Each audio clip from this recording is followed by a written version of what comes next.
Spartacus. His name echoes through history, a symbol of defiance against impossible odds. Born in Thrace, a region known for its fierce warriors, Spartacus's early life remains shrouded in mystery. We know he was likely a skilled soldier, perhaps even part of the Roman army before his enslavement. Sold into slavery, Spartacus found himself in Capua, a city south of Rome. There he endured the brutal life of a gladiator, trained to fight and kill for the entertainment of Roman citizens. But Spartacus yearned for more than the bloody spectacle of the arena. He longed for freedom, a yearning that would ignite a firestorm across the Roman Republic. To understand Spartacus's rebellion, we must understand the world in which he lived. Rome in the 1st century BC was a rising power. Its legions marched from Spain to Greece, conquering and enslaving. The spoils of war, gold, land, and slaves flowed into Rome, enriching the ruling class and fueling their lavish lifestyles. Slavery was the backbone of the Roman economy. Slaves worked the fields, built roads, and served in households. They were considered property, with no rights and little hope for a better life. This system of exploitation created a deep well of resentment, a tinderbox waiting for a spark. Spartacus would provide that spark. In 73 BC, within the harsh confines of the gladiatorial school in Capua, Spartacus and around 70 fellow gladiators dared to dream of freedom. They hatched a daring plan to escape their captors. Using kitchen implements as weapons, they overpowered their guards and broke free from the school. This act of defiance, born out of desperation and courage, marked the beginning of what would become known as the Third Servile War, the largest and most significant slave revolt in Roman history. Spartacus was not content with merely escaping. He envisioned something far greater, a world without masters, where freedom was not a privilege, but a right. News of the gladiators' escape spread like wildfire. Slaves from surrounding estates flocked to Spartacus's banner, their ranks swelling with each passing day. Their first victories came against local Roman militias, poorly trained and ill-prepared for the ferocity of the rebel slaves. Spartacus led his followers to the slopes of Mount Vesuvius, the volcano providing a natural fortress. He understood the importance of strategy and discipline. Under his leadership, the escaped slaves were no longer a disorganized mob, but a formidable fighting force.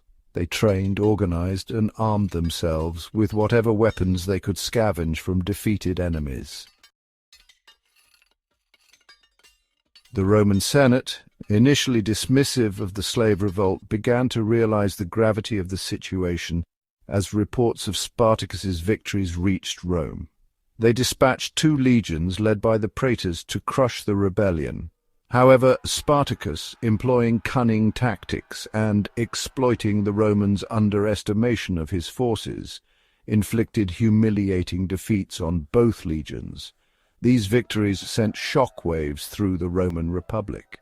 Spartacus's name became synonymous with fear and uncertainty. The slaves, emboldened by their successes, grew in number, their ranks now including women and children who saw in Spartacus a beacon of hope. Despite their string of victories, Spartacus faced challenges from within. His leadership was constantly tested by the diverse makeup of his army. His army, a diverse group with varying goals and aspirations, struggled to maintain unity. The soldiers came from different backgrounds, each with their own personal reasons for joining the rebellion. Some longed to return to their homelands, yearning for the familiar comforts and loved ones they had left behind. The thought of reuniting with their families and returning to a life of peace was a powerful motivator for many, while others, inspired by Spartacus's vision, sought to dismantle the institution of slavery itself. They were driven by a desire for freedom and justice, willing to fight to the end to achieve a society free from oppression. These internal divisions, coupled with the Roman Senate's decision to appoint Marcus Licinius Crassus, a wealthy and ambitious general, to lead a new army against Spartacus, marked a turning point in the war. The Senate's choice of Crassus was strategic, as they needed a commander who could bring order and discipline to the Roman forces. Crassus, a shrewd and ruthless commander, instilled discipline in his legions. He was known for his strict training regimens and his ability to enforce order among his troops, employing brutal tactics, including decimation, the execution of 1 in 10 men in defeated units to ensure their loyalty. This harsh method was intended to instill fear and maintain control, demonstrating Crassus's willingness to go to any lengths to achieve victory. Spartacus, recognizing the threat posed by Crassus and his legions, attempted to negotiate a peaceful resolution. He knew that his rebellion, which had started as a desperate bid for freedom, had grown into a significant threat to Rome. Spartacus hoped that by negotiating he could secure the safety of his followers and perhaps even gain some concessions from the Roman state. He understood that while his forces had achieved remarkable victories, the full might of Rome was now arrayed against him. The Roman legions, disciplined and well-equipped, were a formidable force. Crassus, one of Rome's wealthiest and most ambitious generals, was determined to crush the rebellion and restore order. His pleas for peace were ignored. The Roman Senate and Crassus saw no reason to negotiate with a group of rebellious slaves. They believed that any sign of weakness could inspire further revolts across the empire. Crassus, eager for glory and determined to make an example of the rebellious slaves, sought nothing less than total annihilation. He wanted to send a clear message to anyone who might consider defying Rome's authority. The final confrontation took place near the Salaris River in southern Italy. This location, with its strategic significance, was chosen by Crassus to trap Spartacus's forces and prevent any chance of escape. Spartacus's forces, outnumbered and exhausted, fought with the courage and desperation of those who knew they faced their final hour. Many of his men were former slaves who had tasted freedom and were willing to die rather than return to bondage. The battle raged for hours, a brutal and chaotic clash of swords and shields. The air was filled with the sounds of clashing metal, the cries of the wounded, and the shouts of commanders rallying their troops.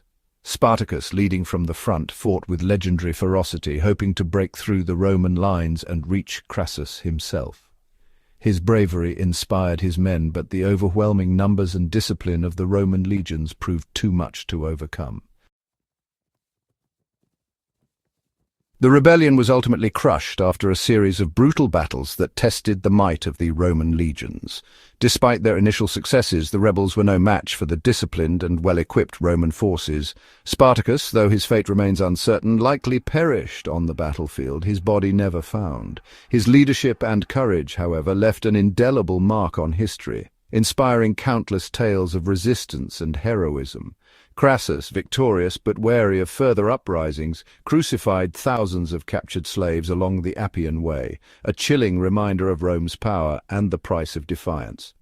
This brutal act was meant to deter future rebellions and solidify his authority. Despite its tragic end, Spartacus's rebellion had a profound impact on Rome. It forced the Senate to reconsider their policies on slavery and the treatment of slaves, sparking debates that would echo through the annals of Roman history.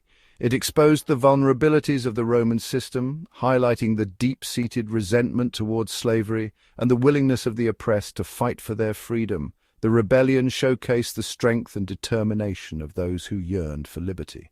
The rebellion also cast a long shadow over Roman society, serving as a constant reminder of the potential for slave revolts and the need to maintain order through force. The fear of another uprising influenced Roman policies and military strategies for years to come, shaping the empire's approach to governance and control.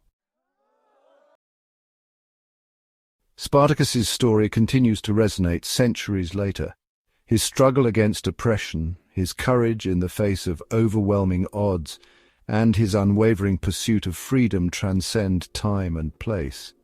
His name has become a rallying cry for those who fight for social justice, equality, and liberation from all forms of tyranny. Spartacus reminds us that even in the darkest of times, the human spirit can endure. He teaches us that the fight for freedom is a noble one, worthy of our unwavering commitment and sacrifice, and he reminds us that the pursuit of a just and equitable world is a fight that must continue generation after generation.